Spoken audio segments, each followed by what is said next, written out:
Hello, friends. Welcome back to the Reiki Women podcasts. My name is Michaela Daystar of Heartscapes Reiki. With me today, as always, is Bronwen Logan of Reiki with Bronwen and Carrie Varela of the Reiki Healing Society.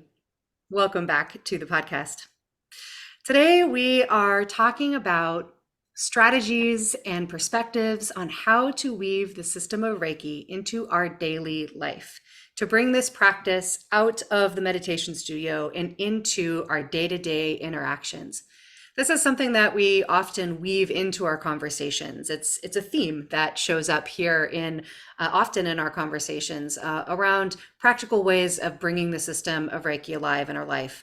But it's such an important one that we wanted to really dedicate some focused time on this conversation, because we have found in our practices and a wide range of interactions with students, with clients, and at least speaking for myself, definitely in my own life, where there's situations that happen in our daily life, challenges that arise, decisions we need to make, places where we may be struggling or confused.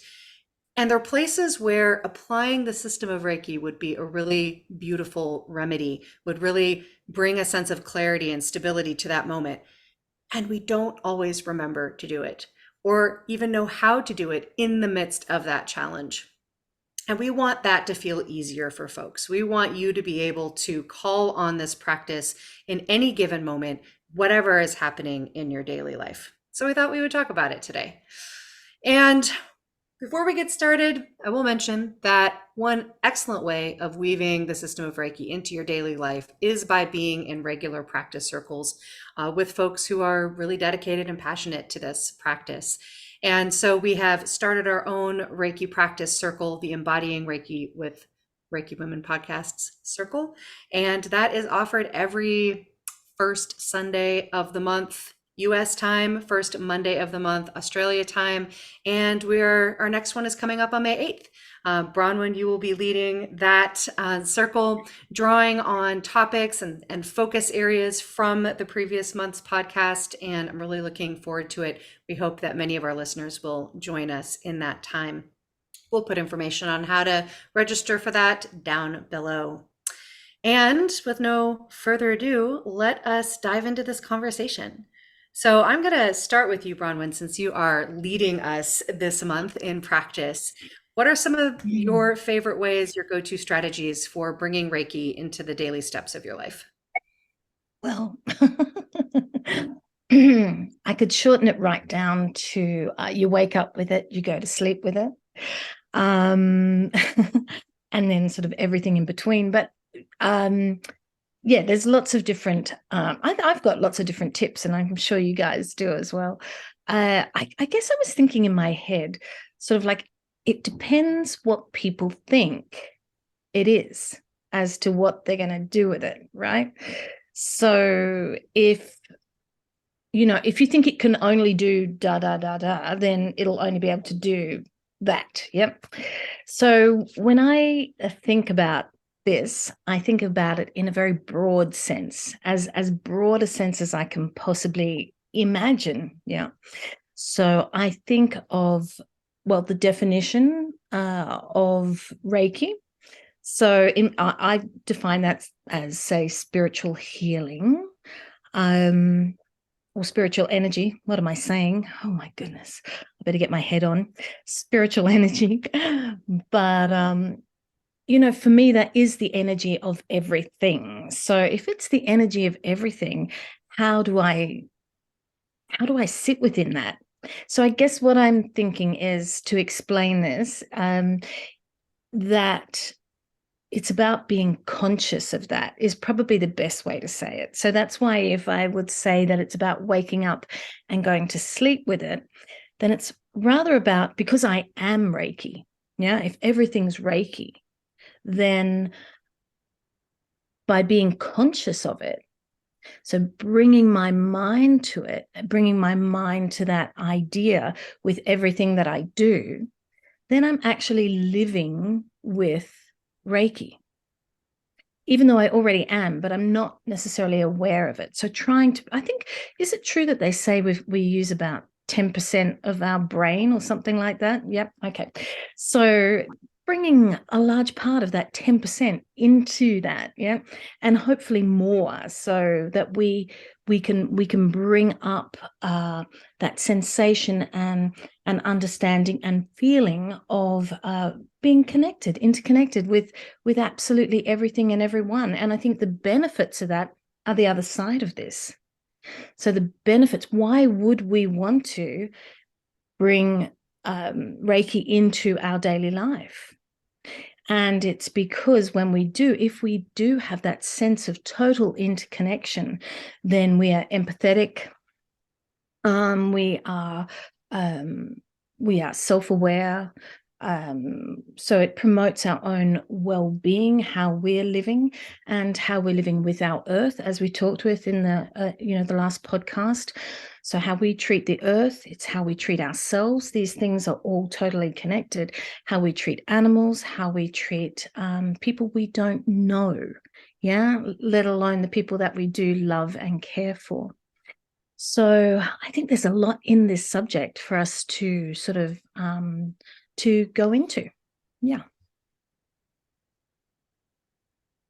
Yeah, I think it's really important that you mention kind of context and definition, because it really does depend on your worldview of Reiki. So if you see it as spiritual energy, I think of, bringing Reiki into my daily life as, I think for me, more practical sometimes is to really bring it through into my daily life through the precepts.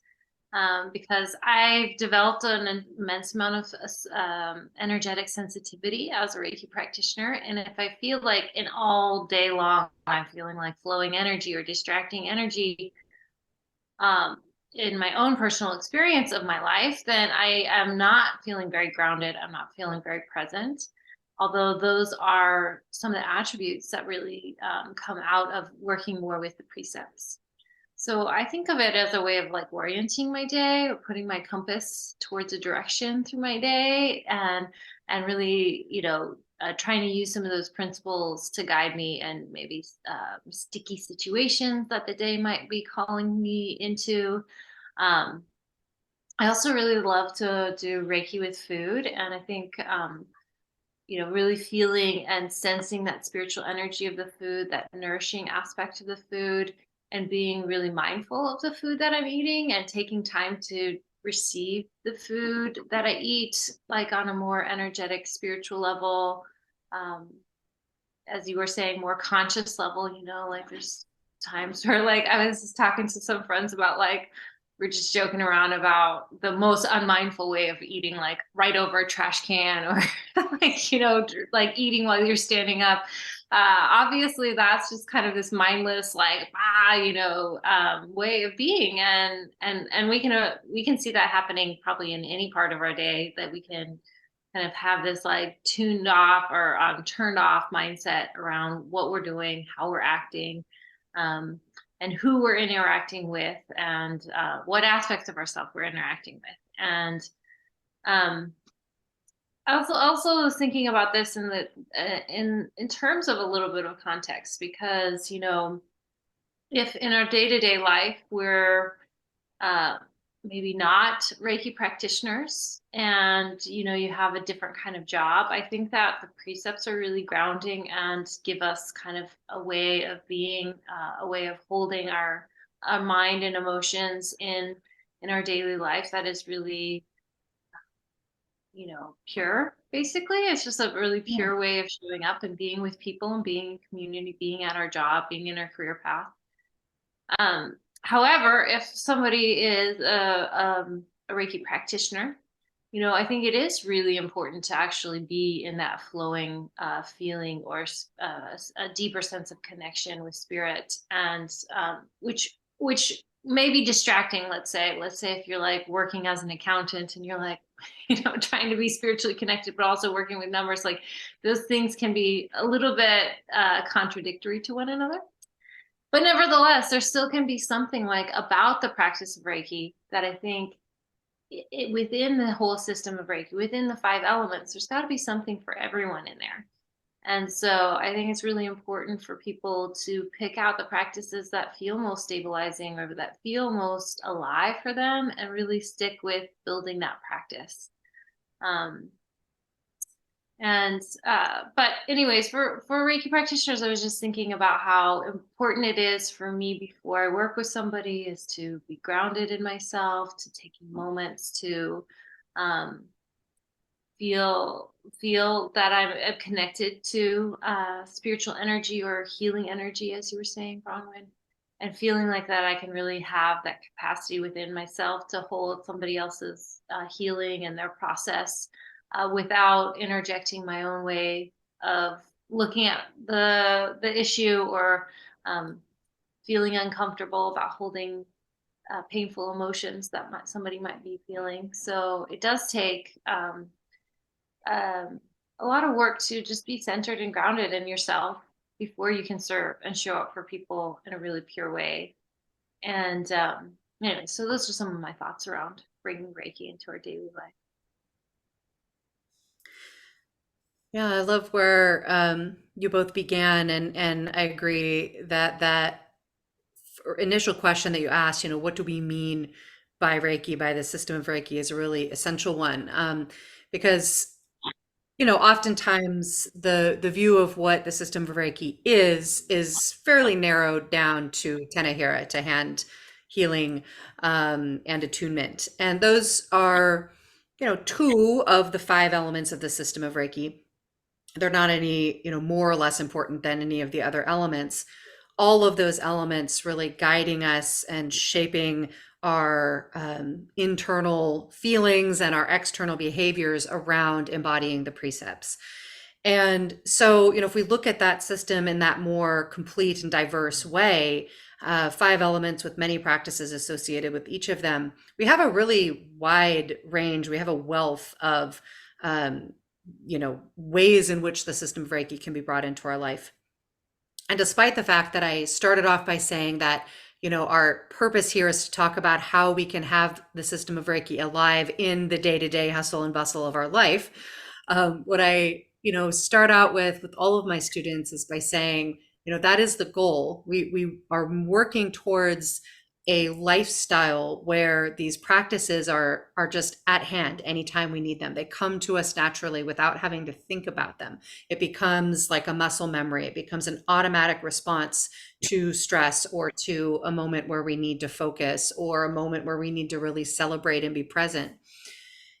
The way to get there is to begin with a dedicated practice time that we have to commit. We have to diligently practice in a consistent way in order to build that muscle memory. And this was a hard one for me because when I first started, firstly, I was only really focused on Tenouhira, and I was primarily focused on sharing, hand healing with other people. And so really the only time I was practicing was when I was practicing on somebody else. The idea of Reiki being alive in my life in a day-to-day way, in a moment-by-moment way, wasn't really a concept that I had for a very long time. And it wasn't until I really learned more about the depth of the system from its origins, and that really the purpose of the system is to live as an embodiment of the precepts, and that by doing that, that's essentially the definition that the system gives us for living in an enlightened way. Well, then there's all of these other places in life where we want to bring the system alive for us, not just in those moments when we're wanting to soothe somebody's pain or our own, by doing self Tenahira. And so, for me, what I found the most beneficial and kind of lasting way to allow the system of Reiki to be at my fingertips at a moment's notice, after spending years of, again, really having to consciously make an effort to be engaging in a Reiki practice, and having many moments of my life when I was stressed or something else was happening and I just didn't think of it. I didn't remember to take a pause and drop into some hatha breathing, or, whatever it is that I needed in that moment. It really was setting aside diligent, consistent practice, specifically with Joshin Kokyoho breathing. And the reason being that when we do that practice correctly, it's, first of all, incredibly simple and accessible. But to do it correctly, it requires us to engage our body, our breath, our mind, where we're focusing our attention, bringing all of those things together into a collaboration, into a harmonious way to enact this very simple strategy of breathing that impacts our body, our breath, our mind, really everything about how we're feeling and perceiving everything in that moment through this very simple practice. It changes the physiology of our body in our breath. So I've found now, after years of practicing in this way, that and taking that time to concentrate on practicing Joshin Kokyo, that it's become almost like a normal way of breathing. And by that I mean that my body has become habituated to relaxing my belly and allowing my breath to move further down in my body. Now, if I'm not really paying attention to it, I'm not really fully in Joshin Kokyo breathing because my mind might be doing something else. But my body has been trained to always, not always, that would be not accurate, but much of the time to be in a posture that is upright, that my shoulders are open up enough that my breath can move freely, my belly is soft so that the breath can move low in my belly, and to just kind of take deeper breaths so that that expansion can occur in my belly. And so because that's become muscle memory, then when I do need to really take a moment to drop my attention onto my breath and do a few rounds of the full practice, my body's already there. I don't have to set myself into the correct posture. I don't have to remind my belly to relax. I'm holding it tight much less often.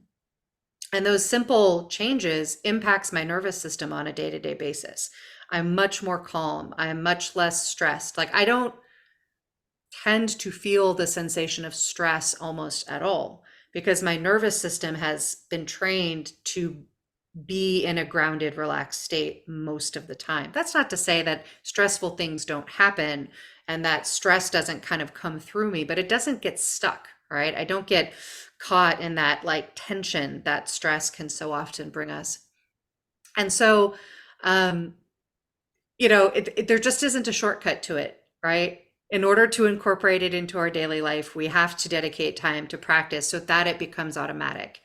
It's like if we wanted to really be prepared to defend ourselves against, an attacker coming out of the bushes, we would have had to have practiced, the moves that can help defend ourselves over and over again outside of that situation so that they come to us automatically. And we can take that time. Luckily, Joshin Kokyo, much easier than learning martial arts moves. And so, it's very possible to build that time into our life. Now, my students often, ask, but how do I, get into the habit of even creating that time, which is another topic that perhaps we'll circle around to. But I think, what I'm really focusing on in this piece is the value of giving ourselves some dedicated practice time, building that muscle memory, and then watching over time the impact on our nervous system of just that one practice. That's just one practice out of many, many, many within the 5 elements. So I'll pause there. Yeah. Well, I think the things that you've both said, one that leads into then the precepts, if you like. Yeah. What you're talking about, Michaela, and what you're talking about, Carrie. Yeah. And I guess coming to that point that you were just talking about, Michaela, of how do we then, outside of a dedicated practice time, how do we also work it that we are working with the system of Reiki? And by that, I actually don't mean that we're in some maelstrom of energy. I'm actually talking about us coming into balance and maintaining that balance, that space of balance. And I think, when we do feel a lot of energy, it is us, our bodies coming into balance. And when we're in that balanced state, then we don't really necessarily experience it in that way. And that's something that we're always working on, I think. So you're moving into balance. But what I was going to say is that It always reminds me of Thich Nhat Hanh's Plum Village in France, where they ring the bell every hour to remind people to come back into conscious self-awareness at that moment. And so that bell is that muscle memory of coming back into it again and again and again. And I think we can find things like that in our own lives. We can create things in our own lives that aren't necessarily. Oh, I mean, you could have like an alarm go off on your phone every hour, if you wanted. Yep. Maybe you can create things that can support you in bringing your consciousness back into that space of breathing deeply, relaxed, not being stressed, watching your anger, watching, as you say, Carrie, going through the precepts in your mind that, you're being true to who you are right now, being compassionate and grateful. So bringing these elements consciously back up into our lives again and again and again. And, as you said, Michaela, the breath is always supporting that. They're always supporting the precepts. And we can bring Joshin Kokyoho back from that main practice that we do, say, in the morning. Yep. And we can, how would you say that? We can simplify it into really just every breath that we take. But having our consciousness with that 100% of the time is incredibly difficult, isn't it? So finding those ways of just bringing that back up.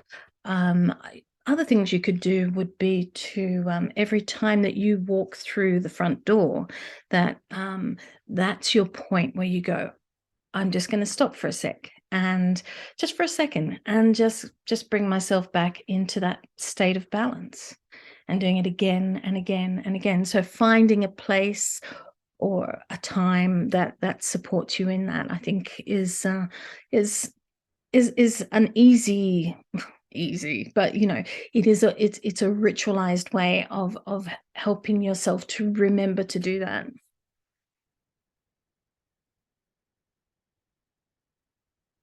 Carrie, you're muted, my darling.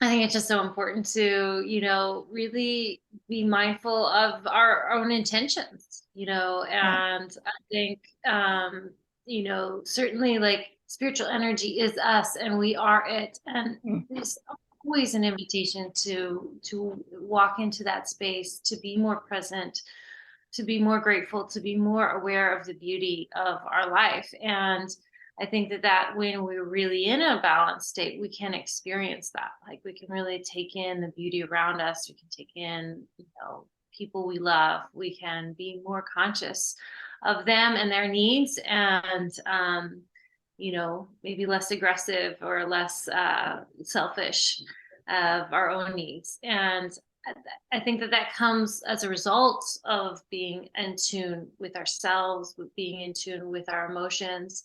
And so when we're in a place of dysregulation, it's also really it is a time to absolutely use the principles of Reiki and a practice of Reiki that might be most centering, most beneficial to you in a moment. And even then, I think lately I've been really working with being mindful, like, what are those emotions that are arising for me, and being conscious of them even when they're very uncomfortable. And it's super easy to push away an emotion that you're not comfortable with. And I can say that, like, with a little perspective, I think, looking back at my own journey with Reiki, because I chose this very non-traditional path, both for my career, for my livelihood, but also how I choose to show up and live my life as a healer. In many ways, it left me for many years with, like, a crippling amount of insecurity, and just a sense of, like, I needed some validation, both spiritually and from my clients, from my students, everyone, to feel like I was going in the right direction in my life. And I knew that inside of myself, I knew that, but I also needed this validation. And so a lot of times when I was tuning into spiritual energy, that's kind of what it was helping me find, is this validation of like, I'm on the right track, I'm doing the right thing. And it's almost exhausting because I feel like I was just kind of this like little kid, like constantly needing to be lifted up or guided. And I'm looking back at that now that I can name that and see that pattern that I was kind of so accustomed to falling inside of, that just even being aware of that was my pattern, like it helps me transcend it so much more. Helps me feel more in touch with, okay, well, I can't use those external validations all the time to align me towards what's right and what's best for me in a moment. Like I need to learn how to trust myself. Um, and so, like you were saying, Bronwyn, a lot of it is like that conscious awareness of what's at the root of those feelings, and they can be really problematic because they keep showing up, they keep showing up, they keep showing up, but they really are rooted in the same source. And so once we really work with ourselves in that conscious way, we can transcend these deep rooted emotional issues in our life. Like Carl Jung, he says we don't overcome our problems, we outgrow them. And I think that's also some aspect of Reiki. It's just like making those little connections every day that make it more sense, that help us work and look at our problems with a different light. And then someday, you might be 5 years down the road and you look back at a problem that was so ingrained inside of you, but yet you've overcome it, you've outgrown it because you worked on it like a little bit by little bit, day by day, and made some really amazing progress. And another thing I think also really helpful to look at Reiki through the lens of the kanji, of like the actual kanji and the meaning inside of the words. And I often tell my students, like when we're in a state of nervous system dysregulation, or we're just out of our flow, or like not exactly on point, it's like, having an umbrella over us. Whether it be the good things or the bad things, they're all just being rolled off of us. And we can't be open to receive the spiritual blessings that come to us every day. And I think that there is like a good thing inside of even those complex, deep emotions that we struggle with. Like if we can really take like, oh, there's a gem, a lesson of growth and learning, of self-awareness, that if I can find that inside of these feelings and take the good out of it, and then be able to move past all the rest, that's really profound and really helpful. And so we have to be open sometimes, even to the good and the bad. We have to be open, but so much of the good we lose by being stuck in unconscious patterns. And so to be able to move past those subconscious unconscious patterns, we do need like deep immersions also in healing and in Reiki, and to give ourselves those times to really immerse ourselves in like an ocean of energy or an ocean of experience when the time is right, like when we need that like full body reset, this energetic reset.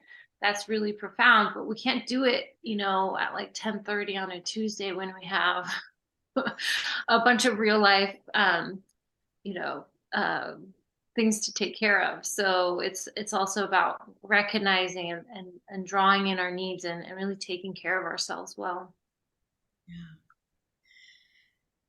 Yeah, I wanted to kind of build on that theme of working with our subconscious patterns, and just share a couple of strategies that I um, use with my students. It's part of their weekly, homework, if you will, or their weekly integration time.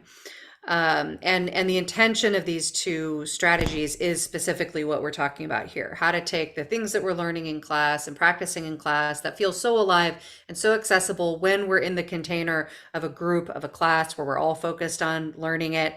And then you go into your life, and how do you avoid losing track of that focus? And so, these two just ongoing strategies are things that can be taken out of the context of a Reiki class and just into our daily life. And one of them is that I ask them to, in some way, track a practice of just noticing where themes that we talked about in class arise in their life. So they're kind of training their mind to be focusing and looking for various themes that show up. So for example, this week in our Okuren class, we're working with the first symbol and mantra. We've been working with First Diamond and Earth Energy. It was perfectly aligned with Earth Day weekend, this past weekend. And just kind of all of the related themes around doing that work focused on the First Diamond, on the Earth. Reiki is beautifully designed inside of the structure of the cycles of nature. That makes it a lot easier to notice these patterns in our life. Even the esoteric parts, right, really come back down to observations that we can make in the natural world. I find that incredibly helpful from both a practitioner, student perspective and a teaching perspective. So, they're working with the first symbol and mantra. They're working with earth-based practices. They're working with hatha practices. And their, invitation during the week between classes is to simply notice how these themes come forward in their life, whether or not they're actively practicing. That might be times when they feel grounded, particularly, or particularly ungrounded, and just kind of what's happening around that situation. Moments when they really felt, a connection or particularly noticing something having to do with nature. And then to capture that in some way. That can be, of course, written journaling. It can be taking a voice memo on the phone. It can be drawing a picture. It could even just be pausing for a moment and like kind of taking a posture and like holding that memory in your body, just taking a moment with it. But the more tangible, the better. So journaling or voice memo or otherwise, capturing that moment. And, as they do this week by week, it becomes automatic. They become less reliant on the tangible form. And it becomes more and more automatic that they're looking for these themes in their life. And what happens automatically from there, because the assignment is just look for the themes and note them. Look for where these things come up in your life. It's not to do anything about it, not to do a practice, not to, engage in any particular way. But what happens is that naturally they will start bringing practices into those moments. Those become the moments where practicing a particular technique or particular element of the system naturally arises for them. One of my students told a beautiful story about this exact thing that happened on a walk on her lunch break at work. And these moments just get deeper and deeper and deeper as it becomes habitual for them. And so that would be one strategy I would suggest to you, dear listener, to just make it a point to notice themes that come through the system of Reiki. If you're uncertain what those themes might be, we have about 1.5 years worth of podcasts that go over quite a few of those themes. And capture that in some way, capture what you've noticed about the theme and about how it impacts your life. The second thing that I invite students to do after that is to have a buddy call with each other every week. And generally the invitation is for them to discuss those things that they've noticed, but it's really wide open to whatever they want to talk to.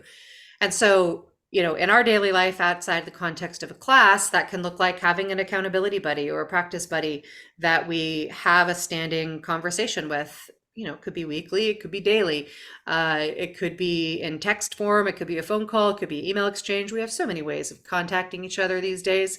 I do this in other realms of my life, having specific people that I have regularly scheduled check-ins with, and it works really beautifully with this aspect of life as well, because that call is going to come up, and it again helps us to focus our mind on noticing these patterns because we know we're going to be talking about them with somebody.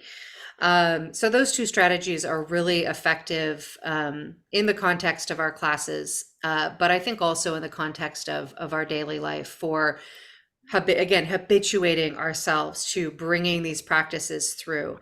And again, really noticing and leaning into the ways in which the system of Reiki, from the perspective of its origins, is designed to be informed by, to be, symmetrical with processes of nature that are happening all around us at all times. And that's so effective because we can simply observe what's happening in the world around us and make that a really powerful point of contemplation for the precepts, for the worldviews, the perspectives, the structures like the three diamonds, structures like Sanmitsu. We can see it at work in the world, and therefore it's easier to see it at work inside of our bodies, inside of our mind, our hearts, inside of our life. So I really encourage people to lean into that, to really explicitly notice and engage with nature as really our first and greatest teacher when it comes to these types of spiritual practices. That really all that we need to know is happening out in the world right now. It's happening right there. And really a system of practice like the system of Reiki in many ways is designed to simply help us reconnect with that and to remember that everything we need to know is happening in the world around us at all times. And the last suggestion I'll have, if you really want to take it to the next step, you can do what Carrie and I have done and give yourself a really bright, beautiful tattoo on your inner forearm to remind you of your Reiki practice. Carrie and I both have a Reiki-based tattoo on the exact same spot on our body. And I don't know about you. I don't want to put words in your mouth, Carrie, but definitely for me, that was intentional. It was, I chose an image that is very personally connected to my Reiki practice. And I put it in a spot that I cannot miss. And I put it in a spot where I can easily kind of bring it into my heart and really, and this is one of my practices, just to like take everything that this tattoo represents for me and just kind of be with it for a moment. So you don't have to be as extreme as, putting your practice literally on your body permanently. But if you are so inclined, it's effective. It can be helpful. I do not have a tattoo. However, it did remind me of some of the things I've done over the years. I have put precepts in the fridge door. So every time I'd open the fridge, I'd see a precept. And it was for the family, it's a lovely way to bring up kids as well, that it's sort of like just, and in the bathroom, the precepts. So when you're sitting, nothing to do, read the precepts. And, that whole thing of just really trying to incorporate it into every part. And, like you said, Carrie, really, the intention, just setting that intention that you are, that it is a part of your life, and just reminding yourself of that intention as much as possible. Yeah. Beautiful. Yeah.